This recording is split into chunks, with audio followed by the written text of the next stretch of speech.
Dhananjay sir, ಮೊದಲೇದಾಗಿ ಚಿತ್ರತಂಡದ ಪರವಾಗಿ ಧನ್ಯವಾದಗಳನ್ನು ತಿಳಿಸ್ತಾ ಇದ್ದೀವಿ. ನಮ್ಮ ಅಪರೂಪ ಸಿನಿಮಾದ ಟ್ರೈಲರನ್ನು ಲಾಂಚ್ ಮಾಡಿದ್ರಿ. ಟ್ರೈಲರ್ ನೋಡಿದ್ರಿ, ಏನು ಹೇಳ್ತೀರಾ? ಎಲ್ರಿಗೂ ನಮಸ್ಕಾರ. ಅಪರೂಪ ಒಳ್ಳೆಯ ಅಪರೂಪದ ಹಿಟ್ ಆಗಲಿ, ಒಳ್ಳೆಯದಾಗಲಿ ಅಂತ ಹೇಳಿ ಹಾರೈಸ್ತೀನಿ. ಮಹೇಶ್ ಬಾಬು ಅವರು ತುಂಬ ಹಿಟ್ಗಳನ್ನ ಕೊಟ್ಟಿದ್ದಾರೆ ನಮ್ಮ ಕನ್ನಡಕ್ಕೆ. ಅಪರೂಪ ಇನ್ನೊಂದು ಹಿಟ್ ಲಿಸ್ಟಿಗೆ ಸೇರಲಿ. ಆ್ಯಂಡ್ ಜೊತೆಗೆ ಸುಘೋಷ್ ಅವರ ಸ್ಕ್ರೀನ್ ಪ್ರೆಸೆನ್ಸ್ ತುಂಬ ಚೆನ್ನಾಗಿದೆ, ತುಂಬ ಚೆನ್ನಾಗಿ ಡ್ಯಾನ್ಸ್ ಮಾಡಿದ್ದಾರೆ, ತುಂಬ ಚೆನ್ನಾಗಿ ಫೈಟ್ಗಳು ಕೂಡ ಮಾಡಿದ್ದಾರೆ, ತುಂಬ ಪ್ರಿಪೇರ್ಡಾಗಿ ಬಂದಿದ್ದಾರೆ ಅನಿಸುತ್ತೆ. ಒಳ್ಳೆಯದಾಗಲಿ ಅವ್ರಿಗೂ. Welcome to the Kannada industry. And Ritika ಅವ್ರದ್ದು ಅಷ್ಟೇ ತುಂಬ ಚೆನ್ನಾಗಿ ಕುಣಿದಿರ, ತುಂಬ ಚೆನ್ನಾಗಿದೆ ಸ್ಕ್ರೀನ್ ಪ್ರೆಸೆನ್ಸು ಕೂಡ. ಒಳ್ಳೆಯದಾಗಲಿ, ನಿಮಗೂ ವೆಲ್ಕಮ್. ಆ್ಯಂಡ್ ಸುಗ್ಗಿ ಸಿನಿಮಾ ತುಂಬ ದೊಡ್ಡ ಸುದ್ದಿ ಆಗಲಿ ಸರ್, ಮಹೇಶ್ ಸರ್, ನಿಮಗೆ ಒಳ್ಳೆ ಸುಗ್ಗಿ ಆಗಲಿ ಸಿನಿಮಾ. ಒಳ್ಳೆಯದಾಗಲಿ. ಆಲ್ ದ ಬೆಸ್ಟ್ ಇಡೀ ತಂಡಕ್ಕೆ. Thank you so much sir. Mahesh sir, ಮೊದಲನೇದಾಗಿ ಇಲ್ಲಿ ಈ ಕಾರ್ಯಕ್ರಮಕ್ಕೆ ಬಂದಿರುವಂಥ ಮಾಧ್ಯಮ ಮಿತ್ರರಿಗೆ ಮತ್ತು ನಮ್ಮ ಹಿತೈಷಿಗಳಿಗೆ, ನಮ್ಮ ಚಿತ್ರತಂಡದವ್ರಿಗೆ, ಎಲ್ಲಕ್ಕಿಂತ ಮಿಗಿಲಾಗಿ ಈ ಒಂದು ಕಾರ್ಯಕ್ರಮಕ್ಕೆ ನಮಗೆ ಪ್ರೋತ್ಸಾಹ ಕೊಡೋದಕ್ಕೆ ಬಂದಿರುವಂಥ ಡಾಲಿ ಧನಂಜಯ್ ಅವರಿಗೆ ನಾನು ಹೃತ್ಪೂರ್ವಕವಾದ ಧನ್ಯವಾದಗಳನ್ನ ಅರ್ಪಿಸ್ತೀನಿ. ಅಪರೂಪ ಅನ್ನೋದು ಒಂದು ಲವ್ ಸ್ಟೋರಿ. ನಾನು ಆ್ಯಕ್ಚುಲಿ ತುಂಬ ಲವ್ ಸ್ಟೋರಿ ಸಿನಿಮಾಗಳೇ ಜಾಸ್ತಿ ಮಾಡಿರೋದು. ಇದು ಏನಪ್ಪ ಲವ್ ಸ್ಟೋರಿ ಅಂದರೆ ಇದರಲ್ಲಿ ವಿಲನ್ಗಳಿಲ್ಲ, ಹೀರೋ ಹೀರೋಯಿನ್ಗಳೇ ಇಬ್ಬರು ವಿಲನ್ಗಳು. ಅದೇ ಚಿತ್ರದ ಹೈಲೈಟು. ಮುಖ್ಯದನ್ನೆಲ್ಲ ತೆರೆ ಮೇಲೆ ನೋಡಿ ಹೊಸ ಪ್ರತಿಭೆಗಳನ್ನ ಆಲ್ಮೋಸ್ಟ್ ಆಲ್ ನಾನು ಇಂಟ್ರೊಡ್ಯೂಸ್ ಮಾಡ್ತಾ ಬರ್ತಾಯಿದ್ದೀನಿ, ಸ್ಪೆಷಲಿ ಹೀರೋಯಿನ್ಗಳನ್ನ. ಇದರಲ್ಲಿ ಹೀರೋ ಕೂಡ ಜಾಯ್ನ್ ಆಗಿದ್ದಾರೆ. ಅವರಿಬ್ಬರಿಗೂ ನಿಮ್ಮ ಪ್ರೋತ್ಸಾಹ ಇರಲಿ. ಈ ಚಿತ್ರ ಯಶಸ್ವಿಯಾಗಿ ಎಲ್ರಿಗೂ ಒಳ್ಳೆಯದಾಗಲಿ. ಆಮೇಲೆ ನಿರ್ಮಾಪಕ ಮಹೇಶ್ ಅವರು ಈ ಚಿತ್ರಕ್ಕೆ ಬಂಡವಾಳ ಹಾಕಿ ಉತ್ತಮವಾಗಿ ನಮಗೆ ಸಪೋರ್ಟ್ ಮಾಡಿದ್ದಾರೆ. ಅವ್ರಿಗೂ ಒಳ್ಳೆಯದಾಗಲಿ, ಎಲ್ರಿಗೂ ಒಳ್ಳೆಯದಾಗಲಿ. ಎಲ್ಲರೂ ಸಿನಿಮಾನ ನೋಡಿ ಪ್ರೋತ್ಸಾಹ ಕೊಡಿ ಅಂತ ಈ ಮೂಲಕ ಕೇಳ್ಕೊತೀನಿ. ನಮಸ್ಕಾರ. Thank you so much sir.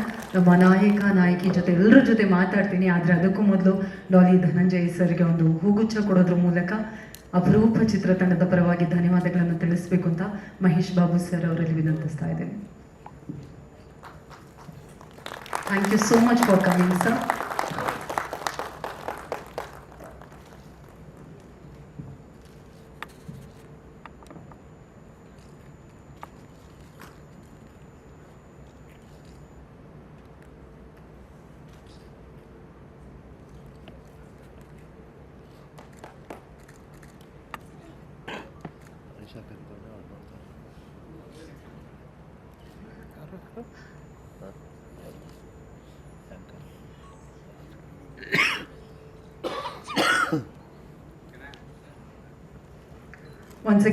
Cinema KRG distributions 14th release, July 14th.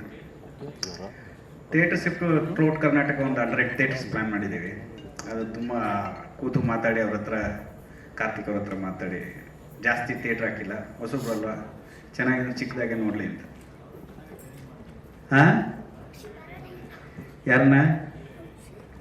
ನಮ್ಮ ಕೆಲಸನೇ ಅದಲ್ಲ, ಡೈರೆಕ್ಟರ್ ಕೆಲಸನೇ ಅಲ್ಲ. ಏನು ಬರಲಿಲ್ಲ ಅಂದರೂ ಬರೆಸ್ಬೇಕು ಅವ್ರಿಗೆ. ಇಲ್ಲ, ಬೇಸಿಕಲಿ ಡ್ಯಾನ್ಸ್ ತುಂಬ ಚೆನ್ನಾಗಿ ಮಾಡ್ತಾರೆ ಸುಘೋಷ್ ಬಗ್ಗೆ ಹೇಳಬೇಕು ಅಂದರೆ ತುಂಬ ಡೆಡಿಕೇಟೆಡ್ ಆ್ಯಕ್ಟರು, ತುಂಬ ಟ್ಯಾಲೆಂಟೆಡ್, ಫ್ಯೂಚರ್ ಇರೋಂಥ ಆ್ಯಕ್ಟ್ರು. ಫಸ್ಟ್ ಸಿನಿಮಾದಲ್ಲಿ ಸಣ್ಣ ತಪ್ಪುಗಳಾಗಿರ್ಬೋದು, ಅದನ್ನು ಕ್ಷಮಿಸಿ ಡೆಫಿನೆಟಾಗಿ ತುಂಬ ದೊಡ್ಡ ಮಟ್ಟಿಗೆ ಬೆಳೀತಾರೆ ಅಂತ ನನಗನ್ನಿಸ್ತಾ ಇದೆ. 100% ಬೆಳೀತಾರೆ. ಆಲ್ ದ ಬೆಸ್ಟ್ ಸುಘೋಷ್ಗೆ. ಮತ್ತು ರಿತಿಕಾ ಕೂಡ ತುಂಬ ಒಳ್ಳೆಯ ನಟಿ, ತುಂಬ ಬ್ರೈಟ್ ಫ್ಯೂಚರ್ ಇದೆ. ನನಗೆ ಗೊತ್ತಿಲ್ಲ, ನಾನು ಇಂಟ್ರೊಡ್ಯೂಸ್ ಮಾಡಿರೋ ಹೀರೋಗಳೆಲ್ಲ ದೊಡ್ಡ ಮಟ್ಟಕ್ಕೆ ಬೆಳೀತಾರೆ ಅಂತ ಒಂದು ರೂಢಿ ಇದೆ. ಏನೋ ಗೊತ್ತಿಲ್ಲ, ಅದು ನನ್ನ ಕೈಯಿಂದ ಅಲ್ಲ, ಅವರು ಮಾಡೋ ಹಾರ್ಡ್ ವರ್ಕಿಂದ, ಅವ್ರ ಡೆಡಿಕೇಶನಿಂದ ಅದೆಲ್ಲ ಸಾಧ್ಯ. ಮತ್ತು ಅವರ ಅಪ್ಪ ಅಮ್ಮನ ಆಶೀರ್ವಾದ, ದೇವರ ಆಶೀರ್ವಾದ. ಅವರು ಒಳ್ಳೆ ಬ್ರೈಟ್ ಫ್ಯೂಚರ್, ಚೆನ್ನಾಗಿ ಬೆಳೀತಾರೆ. ಅವ್ರಿಗೂ ಆಲ್ ದ ಬೆಸ್ಟ್. ಆಮೇಲೆ ನನ್ನ ಜೊತೆಲಿ ಸೂರ್ಯಕಾಂತ್ ಅಂತ ಫಸ್ಟ್ ಟೈಮ್ ನನ್ನ ಜೊತೆ ಮಾಡಿರೋದು. ನಾನು ಅರ್ಸೋ ಮಾಡ್ಬೇಕಾದ್ರೆ ಅಸ್ಟೆಂಟಾಗಿ ವರ್ಕ್ ಮಾಡ್ತಿದ್ದೆ ರಮೇಶ್ ಬಾಬು ಜೊತೆ. ತುಂಬ ಲಾಂಗ್ ಗ್ಯಾಪಿಂದ ನನ್ನ ಫಾಲೋ ಮಾಡ್ತಿದ್ರು, ಒಂದು ಸಿನಿಮಾ ಮಾಡ್ಬೇಕಣ್ಣ ಅಂತ. ಈ ಸಿನಿಮಾದಲ್ಲಿ ಅವಕಾಶ ಕೊಟ್ಟಿದ್ದೀನಿ, ನೀವೇ ನೋಡಿದ್ದೀರಾ. ಎಸ್, ಅವರು ಸೂರ್ಯಕಾಂತರಾಗಿ ಮಾಡಿರೋದು. ಒಳ್ಳೆ ಕ್ಯಾಮ್ರಾಮನ್, ಅವ್ರಿಗೂ ಒಳ್ಳೆಯದಾಗಲಿ. ಮತ್ತು ವಿಜಯ್ ಚಂಡೂರ್ ಅಂತ ತುಂಬ ದಿನದಿಂದ ನನ್ನ ಜೊತೆ ವರ್ಕ್ ಮಾಡಬೇಕಿತ್ತು, ಕಾರಣಾಂತರಗಳಿಂದ ಆಗಿರಲಿಲ್ಲ. ತುಂಬ ಉತ್ತಮ ನಟರು ಇವರು. ಆಮೇಲೆ ಮುನ್ರಾಜ್ ಅಂತ ನಮ್ಮ ಸಿನಿಮಾ ಎಡಿಟ್ರು, ನಂದು ಇದು 4ನೇ ಸಿನಿಮಾ ಮಾಡ್ತಾ ಇರೋದು. ಮತ್ತು ಪ್ರಜ್ವಲ್ ಪೈ ಅಂತ ಮ್ಯೂಸಿಕ್ ಡೈರೆಕ್ಟ್ರು, ಇವತ್ತು ಬಂದಿಲ್ಲ ಅವರು. ಅವರು ತುಂಬ ಚೆನ್ನಾಗಿ ಮಾಡಿದ್ದಾರೆ ಸಾಂಗ್ಗಳು. ನನಗೆ ತುಂಬ ಸ್ಯಾಟಿಸ್ಫೈ ಆಗಿದೆ ಸಾಂಗು. ನೀವು ನೋಡಿದ್ದೀರಾ, ನಿಮ್ಮ ಅಭಿಪ್ರಾಯ ತಿಳಿಸಿ. ಟೋಟಲಿ ಈ ಟೀಮು ಹೊಸ ಟೀಮ್ ಲೆಕ್ಕ. ಈ ಟೀಮ್ಗೆ ನಿಮ್ಮ ಆಶೀರ್ವಾದ, ಪ್ರೀತಿ ಯಾವಾಗಲೂ ಇರಲಿ. ನೀವು ಸಿನಿಮಾ ಗೆಲ್ಲಿ ಸೋಲ್ಲಿ ಸಿನಿಮಾಗಳು ಮಾಡೋದೇ ನಮ್ಮ ಕರ್ತವ್ಯ ಮಾಡ್ತಾ ಇರ್ತೀವಿ. ಬಟ್ ಏನೇ ಇದ್ರೂ ತಪ್ಪುಗಳಿದ್ರು ನಮ್ಗೆ ತಿಳಿಸಿ ನಾವು ನೆಕ್ಸ್ಟ್ ತಿದ್ಕೊಳ್ಳೋಕ್ಕೆ ಪ್ರಯತ್ನ ಪಡ್ತೀವಿ. ಎಲ್ರಿಗೂ ಒಳ್ಳೆಯದಾಗಲಿ. Thank you so much sir.